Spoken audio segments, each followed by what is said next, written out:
Hi, I'm Spencer, a sculptor based in Kansas City, and welcome to episode 4 of the Big Sculpture Bust Creation Giveaway Extravaganza. What are we doing here?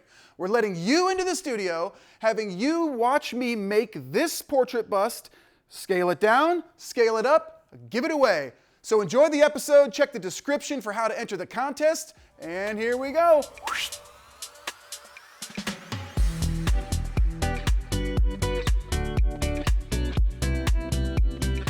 Episode 4. All right, today is all about making this guy much bigger. But let's talk about what we did in the earlier episodes. So episode 1, we figured out the concept, we worked on creating this lump of clay that kind of looked like something by the end. Episode 2, we unveiled the lion and we finished all of the details, spent tons and tons of hours sculpting. That was a fun episode. It was a long one where I was just moving clay around. And then in episode 3, we took the final sculpture and we scanned it, put it into the computer, squashed it down, and made the 3D prints. Well, then we also molded the 3D prints for the resin sculptures, the collectible sculptures for Port of Curiosity. But now is where like the rubber hits the road. This is the stuff that I've been doing my entire career, which is making little things much bigger. So this episode is all about the CNC machine. We're going to take this scan that we made, we're going to put it into different software, stretch it out in all 3 dimensions, and then we're going to cut it out on the big machine. So we have the base scanned in the computer, and we have the lion scanned in the computer, but they're not together. So we're going to put them together in the computer so that we can then cut them all out as one piece of styrofoam. I have had to learn all this by myself. The CNC machine was when I really started learning. But then, that was like not complete because the software for the CNC machine doesn't have any like manipulation tools. It's just, you have this file, let's cut this file, right? So if you want to add a base to the statue, you have to figure out how to do that yourself. This is where the technology is right now. There are people who sculpt without ever touching a physical object. They do it in the computer. The technology exists to make amazing sculptures in the computer. I'm not interested in doing that. The only way I get a computer file is by sculpting it first. Okay, so now this is the tool pathing software. So if you think about the CNC machine, you have to tell that bit, the cutting bit, where to go, over 1 million times in some files, right? And so this software exists only to create the file that tells the CNC machine where to go. The CNC machine, if you think about this thing cutting in 3 dimensions, it's a 4-axis CNC machine. So all it can do is come down and over. So it can't get around corners. And so I have to orient this in the best way to minimize those hidden areas of machining from the CNC machine, because that all has to be hand finished. Okay, so now I've gotten everything set up for the roughing pass. So now we're going to write down the raw stock size, 36 by 19 by 19. Okay, that's how big a piece of styrofoam we need to make.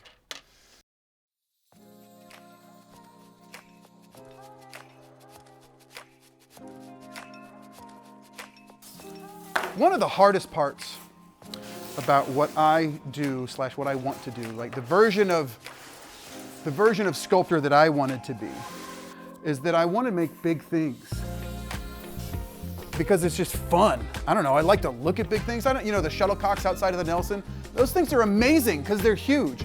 Scale is awesome and it just poses all sorts of unique challenges. But if you're going to make stuff big, you got to figure out how to do it. So I went to college for sculpture. One of the benefits for all that tuition I paid was that I had access to like $500,000 worth of facilities. And then when I graduated, I turned my keys in and I had no tools. Like I think I just owned a drill and a reciprocating saw. It's difficult to say what you should focus on, but certainly invest in the tools that you need to make the work that you want to make. If the work that you want to make requires a CNC machine, well then you've got some hard choices to make. Either you need to figure out a way to make the work that you want to without a CNC machine, or you need to make, 6 figures worth of cash so you can buy a CNC machine. And I wouldn't necessarily recommend that because part of the reason I am so confident and competent a maker is because I spent so many years having to make do with whatever I had. So don't let a lack of resources stop you. Be resourceful. When I graduated from college, I did not know how anybody took a small sculpture and made it big. I did all this research on how people did that, discovered this device called a 3D pantograph, which has been used since the Renaissance to point up or enlarge sculptures from the small size to the big size, based on principles of geometry. And so I spent years using that 3D pantograph to enlarge things. That was awesome for me because, you know, there's something about doing things the hard way that teaches you a whole bunch of stuff about the process. And in fact, if I had just jumped straight into CNC machining, I don't think I would have respected how awesome it is that we can crank out foam armatures in 2 or 3 days that used to take, you know, a full 40-hour work week times 3 to just get pretty close to. And I was like, wait, I think we should buy our own. And if I bought my own CNC machine, then it can be busy enlarging statues, you know, for our bread and butter. But then also, like, we could make a gigantic lion bust. And can I just go get something and show the other? But hold on, stay right here. I'll be right back. So I made a regular old portrait bust of Zeno of Citium. That's the founder of Stoicism. You can see that on the Instagram page or the website or whatever. And then I did a scan of it, because now I scan everything. And one day I had this piece of foam that was like 6 inches by 6 inches by 5 feet. So this is actually the original dimensions. The depth and the width are the original dimensions of the original sculpture. And then I just, in the computer, went bloop, and stretched it out to 5 feet tall to use a whole piece of foam. And it made this. And it's just amazing. It's like, sometimes it's hard to look at because it's so skewed. But like, without the technology, this wouldn't exist. And I like this thing existing, and so I like the technology. Okay. All right, let's have some fun with the CNC machine.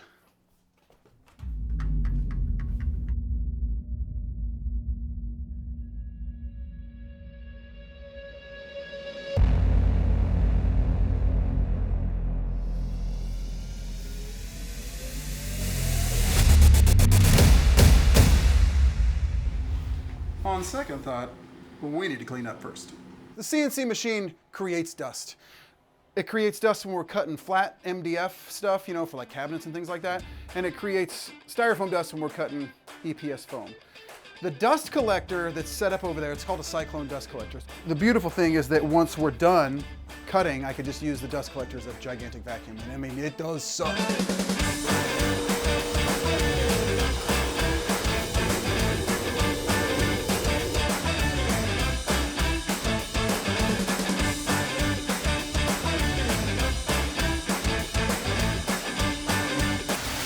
I mean, I haven't been here for very long, but every day is like its own little adventure. Well, that's the biggest compliment you could pay me. I just love doing things, man. You know, like, this might be the one opportunity you get to exist inside a being, a living body that can act upon the universe. Think about that, right? So get to it. I mean, you got all of eternity to watch from the stars, right? As you know, molecules and atoms. This is the only time we know of that they're all organized in a way that you can lift this bucket up if you want to. This is the Tao according to Spencer. Okay, sweaty, dusty. More tired than I was a second ago, but we got the bulk of it cleaned up. Now, some of you purists out there might be saying, well, why didn't you clean all of it up? Well, we're just getting ready to make a whole nother huge mess so I can give you this lion, so get off my back. No, I'm kidding. We have a block of foam. We have a file that tells the machine where it needs to go. But now we have to set the machine up so that it's in the right position to be able to do everything correctly. And you can see right now the spindle over there, which is the name for the motor that turns the bit. It's up as high as it will go on this rail, and it's still too low, right? If we just pull this forward, it just run right into the foam. So we got to readjust the spindle. So, I mean, I think it's important to state at this minute, I knew how to do none of this before they delivered this machine. Like, I knew that I wanted to know, but I had no idea. And so everything I'm doing here, like, they had to show me and I had to learn. It was probably the most intense learning experience of my entire life, the week that they were here training me. Okay, so now we have the bit in We have the block set up. We have the file loaded, and so you can see here on the screen, it's just going to go back and forth and back and forth and back and forth, but it's also going to go up and down, which is going to give us kind of the topography of the front side of the lion. Are you ready?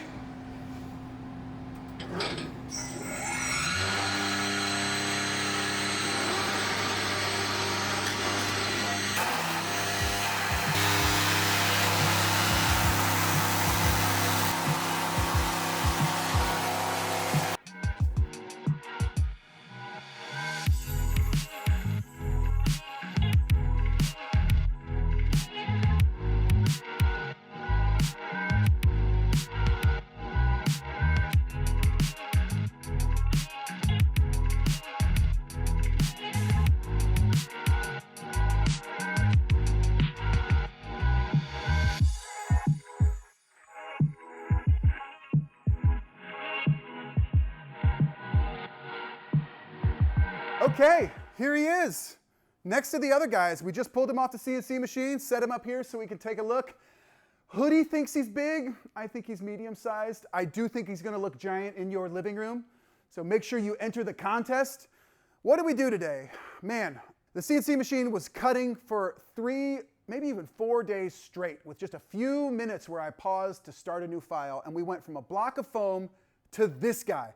What are we going to do next week? It's going to be, the next couple of weeks are going to be the sculpture, the actual hands-on, putting little bits of clay on this big guy. And it's going to take a long time.